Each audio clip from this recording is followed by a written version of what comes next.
વંદે માતરમ વિદ્યાર્થી મિત્રો, આજે આપણે શીખીશું ધોરણ 4 વિષય ગણિત। તો આજે આપણે ગણિતમાં શીખીશું ગુણાકાર। તો આપણે આજે શીખીશું પ્રશ્ન ક્યારે ગુણાકાર કરો। તો બાળ મિત્રો, અહીંયા તમને સૌથી પહેલા નંબર પર આપેલું છે 22/3, બરાબર। તો હવે આપણે અહીંયા ગુણાકારની રીત શીખીએ। સૌથી પહેલા ઉપરના બે અંક સાથે આપણે નીચેના એક અંક સાથે ગુણાકાર કરવાનો છે। તો સૌથી પહેલા આપણને અહીંયા આપેલા છે 3, બરાબર। તો અહીંયા આપેલા અંક છે તે ઘડિયો આપણને આવડવો જોઈએ। તો અહીંયા 3 આપેલો છે, તો 3 અંકનો ઘડિયો એટલે કે 3 એકા 3, 3 દુ 6, તો એ ઘડિયો આપણને આવડતો હોવો જોઈએ। તો હવે આપણે 3 ને 2 સાથે ગુણીશું, બરાબર। અને બીજી વાર આપણે 3 ને 5 સાથે ગુણવાના છે, એટલે આપણો સાચો જવાબ મળી જશે। હવે હું અહીંયા 3 ને 2 સાથે ગુણીશ, 3 ગુણ્યા 2 એટલે કે 3 દુ 6 થાય, તો અહીંયા 6 લખીએ।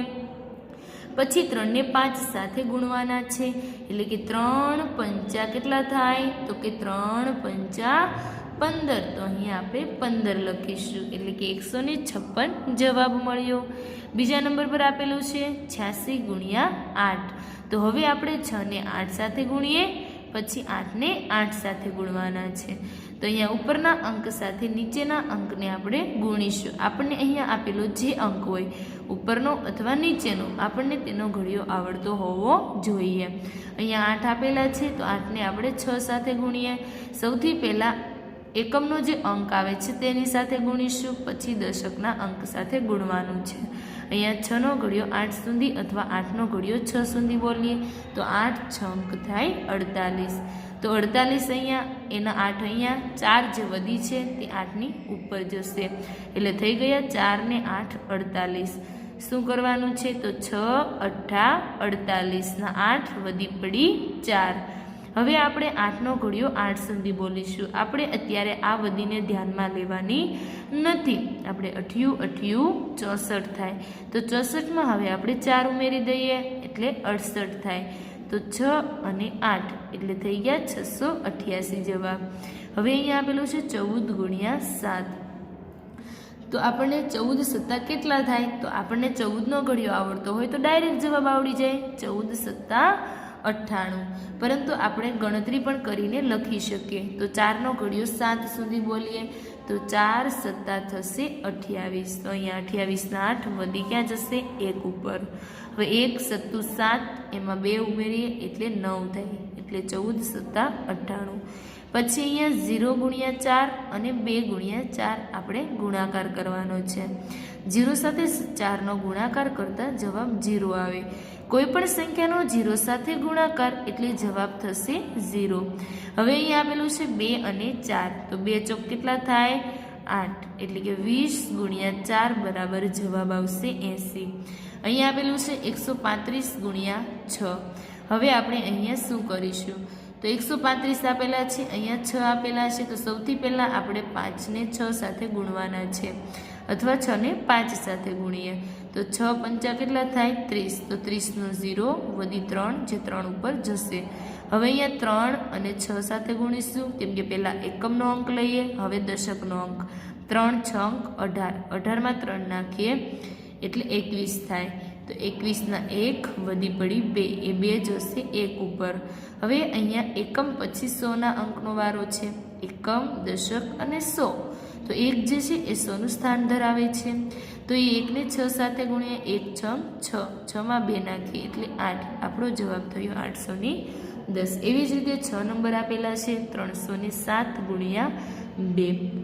હવે આપણે અહીંયા શું કરીશું, તો કે 30 ગુણ્યા 7 આપેલા છે, તો અહીંયા આપણે 7 દુ 14 કેટલા થાય, 7 દુ 14, તો અહીંયા આપણે 4 મૂકી દઈએ, આની વધી છે ક્યાં જશે, ઉપર।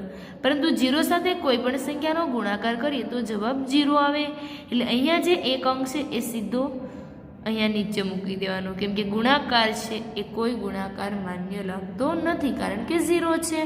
0 સાથે કોઈ સંખ્યાને ગુણીએ તો જવાબ 0 આવે, પરંતુ અહીંયા એક વધી છે, શેની, તો કે 7 દુ 14 ના 4 વધી 1 પડી, કોઈ પણ વધી હોય એ ઉમેરાય, તો અહીંયા આપણે 0 ગુણ્યા 2 કરીએ એટલે 0 થાય, 0માં 1 ઉમેરીએ તો 1 આવે, એટલે અહીંયા 1 મૂકવાનું। મૂકવાના, 3 દુ 6, તો આપણે અહીંયા 614 જવાબ આવશે. 281 ગુણ્યા 3, તો આપણે હવે 281 સાથે 3ને ગુણીએ. તેના માટે સૌથી પહેલાં આપણે એકમના અંકને 3 સાથે ગુણીશું, દશકના અંકને 3 સાથે, ને પછી 100ના સ્થાનને 3 સાથે ગુણવાના છે. તો હવે આપણે 1 તેરી 3, 8 તેરી 24, 24ના 4 વધી પડી 2, 2 તેરી 6, 6માં 2 નાખો એટલે 8 આવે, એટલે કે 843 જવાબ આવ્યો. હવે અહીંયા 110 સાથે 7નો ગુણાકાર, તો સૌથી પહેલાં 0ને 7 સાથે ગુણીએ તો જવાબ આવશે 0. હવે 1ને 7 સાથે ગુણીએ, 1 સત્તુ 7 અને 1 સત્તુ 7. હવે 214 ગુણ્યા 3, 4ને 3 સાથે ગુણીએ તો 4 તેરી 12, તો 12ના 2 વધી પડી 1, 1 તેરી 3, 3માં 1 નાખો એટલે 4 અને 2 તેરી 6. હવે અહીંયા 450 ગુણ્યા 2 આપેલા છે. કોઈ પણ અંકનો 0 સાથે ગુણાકાર કરીએ તો જવાબ 0 આવે, એટલે કે અહીંયા 0 સાથે 2ને ગણીએ તો 0 જવાબ આવે. હવે 5ને 2 સાથે ગુણીએ, 5 દુ 10, 10નો 0 વધી પડી 1. હવે 4ને 2 સાથે ગુણો, 4 દુ 8 વધી પડી 1, એટલે કે 9, 900 જવાબ આવે. હવે જોઈએ પ્રશ્ન નંબર 11. અહીંયા તમને આપેલું છે 168 ગુણ્યા 4. હવે આપણે અહીંયા 8ને 4 સાથે, પછી 6ને 4 સાથે, ને પછી 1ને 4 સાથે ગુણવાના છે.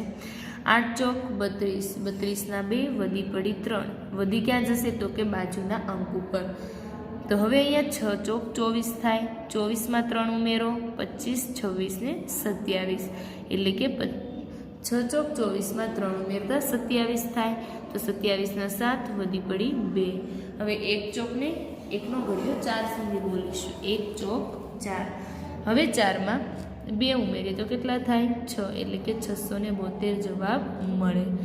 હવે અહીંયા તમને આપેલું છે 200 ગુણ્યા 8. હવે આપણને ખ્યાલ છે કે 0 સાથે કોઈ સંખ્યાને ગુણતા જવાબ 0 બનશે. 0 ગુણ્યા 8 એટલે 0. હવે અહીંયા 2 ગુણ્યા 8, એટલે કે 2નો ઘડિયો 8 સુધી બોલો, તો 2નો ઘડિયો 8 સુધી બોલે તો 2 8 16.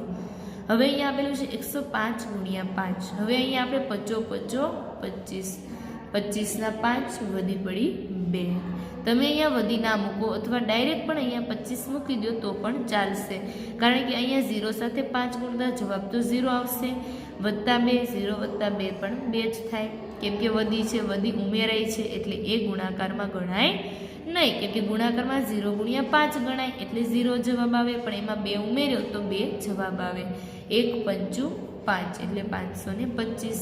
અહીંયા આવેલું છે 413 ગુણ્યા 3. હવે 3નો ઘડિયો 3 સુધી બોલો, 3 તેરી 9, 1 તેરી 3 અને 4 તેરી 12, બરાબર, 4 તેરી 12, એટલે થઈ ગયું 1239. હવે અહીંયા આપેલું છે 114 ગુણ્યા 9. હવે અહીંયા આપણને આપેલું છે 4નો ઘડિયો ક્યાં સુધી બોલવાનો છે 9 સુધી. હવે 4નો ઘડિયો આપણે 9 સુધી બોલીએ, 4 1 4, 4 2 8, તો 4 9 એવી રીતે બોલીશું એટલે થશે 36, 4 9 36. હવે અહીંયા 36ના 6 મૂકવાના, પરંતુ 3 જે 36ના 3 આવે છે ક્યાં મૂકવાના છે 1 ઉપર. હવે અહીંયા 1નો ઘડિયો આપણે ક્યાં સુધી બોલીશું 9 સુધી, તો 1 9 9, 9માં 3 ઉમેરે એટલે કેટલા થાય 12, તો 12ના 2 વધી જશે 1 ઉપર. હવે અહીંયા 1 9 9, 9માં 1 ઉમેરો એટલે 10, એટલે 1026 જવાબ આવ્યો. હવે જોઈએ ભાગાકાર. તો પ્રશ્ન 12, આપેલ કોષ્ટકનો અભ્યાસ કરી પ્રશ્નોના જવાબ લખો. હવે અહીંયા તમને 1 થી 60, 0 થી 60 અંક આપેલા છે. સૌથી પહેલા નંબર પર આપેલું છે સસલું 0 થી શરૂ કરીને 4 કદમ કૂદે છે. તો હવે અહીંયા આપણે અ, બ અને ક જોઈએ. ખાલી જગ્યા કૂદકા લગાવવાથી તે 12 ઉપર પહોંચશે, બરાબર. હવે ખાલી જગ્યા કૂદકા લગાવવાથી તે 12 ઉપર પહોંચશે, બરાબર. તો અહીંયા આપણને કોષ્ટકમાં આપેલું છે 1 કૂદકો, પછી આપેલું છે 2 કૂદકો, પછી આપેલો છે 3 કૂદકા, અને પછી અહીંયા આપેલા છે 12, બરાબર. તો સસલું 1 કૂદકું 0 થી શરૂ કરીને 4 કદમ કૂદે છે, બરાબર. જેવી રીતે અહીંયા 3 કદમ કૂદ્યું હતું એવી રીતે હવે 4 કદમ કૂદે છે, એટલે કેટલું થશે 4. પછી આપણે ફરી 5 થી 8, પછી આપણે 9 થી 12 એટલે કે 3 વાર 3 કૂદકા લગાવવાથી તે 12 ઉપર પહોંચશે. હવે અહીંયા આપેલું છે કે 6 કૂદકા માર્યા પછી સસલું ખાલી જગ્યા ઉપર પહોંચશે. બરાબર. હવે 6 કૂદકા માર્યા પછી સસલું કેટલા ઉપર પહોંચશે? તો બાળ મિત્રો અહીંયા શું થયું? 4 કૂદકે જોઈએ 12 ઉપર પહોંચ્યું એટલે કે 4 તેરી 12. તો એવી જ રીતે અહીંયા આપણે 6 ચોક 24 થશે એટલે કે 6 કૂદકા માર્યા પછી સસલું છે ક્યાં પહોંચશે? 24 ઉપર. કઈ રીતે? તો કે એક કૂદકે 4 અંક કૂદે છે, બીજા અંકથી 8 આવશે, ત્રીજા અંક ઉપર 12 આવશે, ચોથા અંક ઉપર 16 આવશે, પાંચમા અંક ઉપર 20 અને છઠ્ઠે 24. બરાબર. એટલે કે 6 કૂદકા માર્યા પછી સસલું 24 ઉપર પહોંચશે. અહીંયા તમને ક આપેલું છે તો હવે અહીંયા તેને 60 ઉપર પહોંચવા ખાલી જગ્યા કૂદકા મારવા પડશે. તો હવે 60 ઉપર ગણવું આપણા માટે અઘરું થઈ જાય કારણ કે 60 સંખ્યા વધી જશે. તો હવે આપણે શું કરીશું? તો અહીંયા આપેલા છે 60. એક કૂદકો કેટલાનો? 4નો મારે છે. બરાબર. તો આપણે અહીંયા 4 ભાગ્યા 60 લખીએ. બરાબર. ભાગાકાર 60 સાથે 4નો થશે. હવે 4નો ઘડિયો ક્યાં સુધી બોલવાનો છે? 6 સુધી. તો 4 એકા 4. હવે 6 માંથી 4 જાય તો કેટલા વધે? 2. હવે અહીંયા ભાગ પૂરો થઈ ગયો પરંતુ અહીંયા શૂન્ય બાકી છે, અહીંયા 2 વધે છે. શૂન્ય ક્યાં જશે? 2ની બાજુમાં એટલે કે 20 સંખ્યા. હવે 4નો ઘડિયો 20 સુધી બોલો તો 4ના ઘડિયામાં 4 પંચા 20 થાય. બરાબર. 20 માંથી 20 જાય તો 0 એટલે કે એને 15 કૂદકા મારવા પડશે. તો તેને 60 પર પહોંચવા 15 કૂદકા મારવા પડે. હવે અહીંયા બીજું આપેલું છે દેડકો 0 થી શરૂ કરીને 3 કૂદમ કૂદે છે.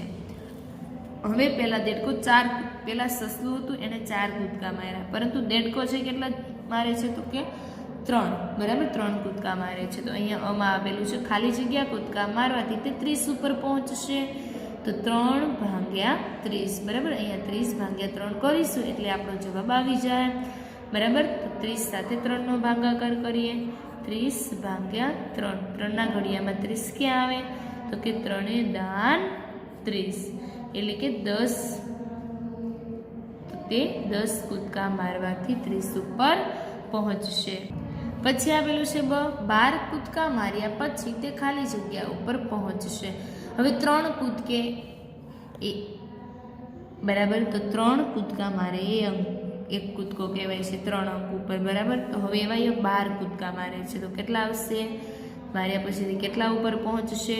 તો જો 10 કૂદકા મારવાથી તે 30 ઉપર પહોંચતો હોય તો 12 કૂદકામાં અહીંયા 10 2 થયા એટલે કે 2 કૂદકા એડ થયા. 1 કૂદકે 3 વધે, 2 કૂદકે 6 વધે. તો અહીંયા આપેલા 30 અંકમાં 6 ઉમેરો એટલે કે 12 કૂદકા માર્યા પછી તે 36 ઉપર પહોંચશે. હવે અહીંયા આપેલું છે કે તેને 39 પર પહોંચવા ખાલી જગ્યા કૂદકા મારવા પડશે. બરાબર. હવે તેને 39 ઉપર પહોંચવું હોય તો કેટલા કૂદકા મારવા પડે? તો 36 પછી આવે 37, 38 ને 39 એટલે કે 3 અંક ઉપર એક કૂદકો થાય છે. તો 12 કૂદકામાં 3 અંક ઉમેર્યા એટલે એક કૂદકો વધ્યો એટલે કે 12ની જગ્યાએ થશે 13 કૂદકા. તો તેને 39 ઉપર પહોંચવા 13 કૂદકા મારવા પડે અથવા 39 ભાગ્યા 3 કરો એટલે તમને જવાબ મળશે 13. હવે અહીંયા પ્રશ્ન 13 આપેલો છે. મેઘાએ એક ખોખામાં કેટલા કબૂતર મૂક્યા અને તેણે તેમના કુલ 14 પગ ગણ્યા. તો તે ખોખામાં કેટલા કબૂતર હશે તે શોધો ઘડિયાની રીતે. તો કેટલા પગ? તો કે 2, 4. બરાબર. ખોખામાં તેને કેટલા પગ ગણ્યા? તો કે 14. હવે અહીંયા આપણે 2નો ઘડિયો બોલીએ. 2 દુ 4, 2 તેરી 6, 2 ચોક 8, 2 પંચા 10, 2 છગુ 12 અને 2 સત્તા 14. હવે તેણે કહ્યું કે કુલ એને 14 પગ ગણ્યા છે. તો ખોખામાં કબૂતર તો એક કબૂતરના 2 પગ હોય ત્યારે 1 કબૂતર હોય, 4 પગ હોય તો 2 કબૂતર હોય, 6 હોય તો 3 કબૂતર હોય, 8 પગ હોય ત્યારે 4 કબૂતર હોય, 10 હોય ત્યારે 5, 12 હોય ત્યારે 6 અને 14 પગ હોય ત્યારે 7 કબૂતર થશે. પછી અહીંયા આપેલું છે બીજી રીત. એક કબૂતરને ખાલી જગ્યા પગ એટલે કે ખાલી જગ્યા કબૂતરને હોય એટલે કે એક કબૂતરને જો 2 પગ હોય એટલે કે 2 પગ એક કબૂતરને હોય. સમજાણું? એક કબૂતરને કેટલા પગ હોય? 2 પગ હોય. એટલે કે 2 પગ હોય ત્યારે એક કબૂતર બને. એવી જ રીતે ખાલી જગ્યા પગે 5 કબૂતરને હોય તો 5 કબૂતરને કેટલા પગ હોય? તો કે 10 પગ હોય. હવે અહીંયા આપેલું છે તો 14 પગ. બરાબર, તો હવે અહીંયા આપેલું છે 14 પગ. જેવી રીતે એક કબૂતરને કેટલા પગ હોય? 2 પગ, એટલે કે 2 પગ. એક કબૂતરને હોય ત્યારે 10 પગ હોય તો 5 કબૂતર હોય. એવી જ રીતે અહીંયા 14 પગ આપેલા છે. 14 પગે ખાલી જગ્યા કબૂતરને હોય તો 14 પગ એટલે કે 7 કબૂતર થાય. 14 ભાગ્યા 2, કારણ કે 2 સાથે ભાગાકાર કરો તો તમને જવાબ મળી જાય. 2 ભાગ્યા 14 એટલે કે 2 સત્તા 14, એટલે કે 14 પગ 7 કબૂતરને હોય. તેથી 14 ભાગ્યા 2 બરાબર કેટલા થાય? 7. અહીંયા જે દર્શાવે છે એ 14 ભાગ્યા 2 દર્શાવે છે. અહીંયા જે નિશાની બતાવે છે એ શું બતાવે છે? 14 ભાગ્યા 2. હવે જોઈએ પ્રશ્ન 14. એક મેદાનમાં ઊભેલી કારના પૈડાની સંખ્યા 40 છે તો કારની સંખ્યા કેટલી હશે? તો સૌથી પહેલાં એક કારને કેટલા પૈડા છે? તો કે એક કારને 4 પૈડા હોય છે. હવે આપણે શું શોધવાનું છે? તેથી 4 પૈડા બરાબર કેટલી હોય? એક કાર હોય. હવે અહીંયા શું કહ્યું કે એક મેદાનમાં ઊભેલી કારના પૈડાની સંખ્યા 40 છે.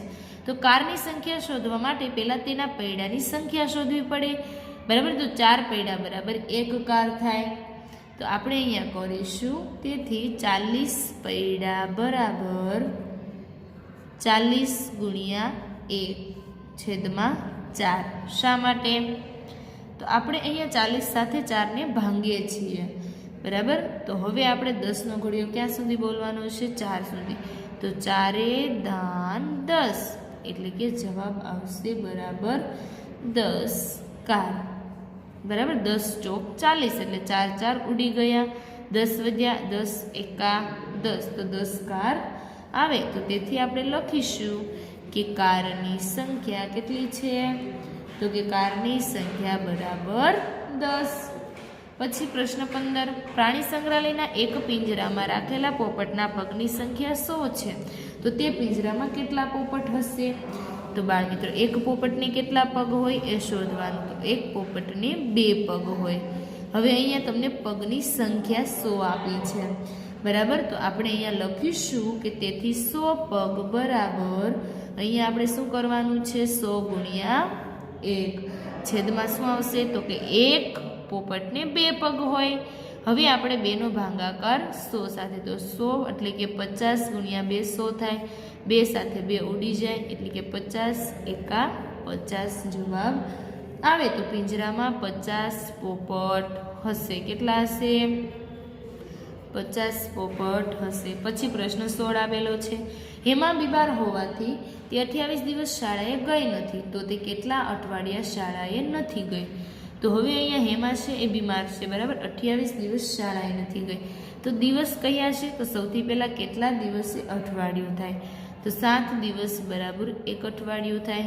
આપણે અઠવાડિયું શા માટે શોધ્યું? તો અહીંયા આપેલું છે કે કેટલા અઠવાડિયા નથી ગઈ. બરાબર, તો 7 દિવસ બરાબર 1 અઠવાડિયા. 1 અઠવાડિયું. તો હવે 28 દિવસ બરાબર શું આવશે? 28 ગુણ્યા 1. શા માટે 7 દિવસ બરાબર 1 અઠવાડિયું થાય? તો 28 દિવસ બરાબર કેટલા અઠવાડિયા? તો 28 ગુણ્યા 1 ભાગ્યા 7. 7નો ઘડિયો 8 સુધી બોલો. 7 ચોક 28 બરાબર 7 ચોક 28. તો 4 ગુણ્યા 1 બરાબર 4 થાય. એટલે કે હેમા બીમાર હોવાથી તે 4 અઠવાડિયા શાળાએ જઈ શકે તેમ નથી. 4 અઠવાડિયા જઈ શકે તેમ નથી. હવે જોઈએ પ્રશ્ન નંબર 17. મોહિતના સંયુક્ત કુટુંબમાં રહેલા સભ્યોના હાથની સંખ્યા 16 છે તો મોહિતના કુટુંબમાં કુલ કેટલા સભ્યો હશે? સૌથી પહેલાં તો 2 હાથ બરાબર 1 માણસ થાય. અહીંયા આપણને કુટુંબના સભ્યો એટલે કે કેટલા માણસો છે શોધવાનું કહ્યું છે. 2 હાથ બરાબર 1 માણસ. બરાબર, તો તેથી આપણે અહીંયા લખીશું કે 16 હાથ બરાબર 16 ગુણ્યા 1 છેદમાં 2. હવે 2નો ઘડિયો 8 સુધી બોલો. 2 8 16. હવે અહીંયા 8 એકા 8 બરાબર, એટલે જવાબ શું આવશે? 8 માણસ છે કે કુટુંબમાં કુલ 8 સભ્યો હશે. હવે અહીંયા આપણને આવેલું છે પ્રશ્ન 18. શાળાના મેદાનમાં ઊભી રહેલી રિક્ષાના કુલ 33 પૈડા છે, તો કુલ રિક્ષાની સંખ્યા શોધો. તો તેના માટે આપણે સૌથી પહેલાં શોધવું પડશે કે એક રિક્ષાના કેટલા પૈડા હોય છે, તો તે 3 પૈડા હોય છે. તો હવે આપણે તેથી લખીશું કે 3 પૈડા બરાબર કેટલી થાય, તો કે એક રિક્ષા થાય. હવે આપણે અહીંયા લખીશું તેથી 33 પૈડા બરાબર 33 ગુણ્યા 1 છેદમાં 3. હવે અહીંયા 33ના ભાગ કરી દઈએ. 11 તેરી 33, તો 3 3 ઉડી ગયા, 11 વધ્યા, 11 ગુણ્યા 1 એટલે કોઈ પણ સંખ્યાનો એક સાથે ગુણાકાર કરીએ તો 11, એટલે 11 સાથે 1નો કરીએ તો 11 જવાબ આવે. કોઈ પણ સંખ્યાનો એક સાથે ગુણાકાર કરવાથી તે જવાબ સંખ્યા બનશે. હવે અહીંયા ટોટલ કેટલો જવાબ આવ્યો, તો તેથી કુલ 11 રિક્ષાઓ હશે. તો બાળ મિત્રો, આજે આપણે સરસ મજાના પ્રશ્ન 18 સુધી ગણિતમાં ભાગાકાર તેમજ ગુણાકાર જોયા. નવા વિડીયોમાં ફરી ભાગાકાર તેમજ ગુણાકાર શીખીશું. વંદે માતરમ વિદ્યાર્થી મિત્રો.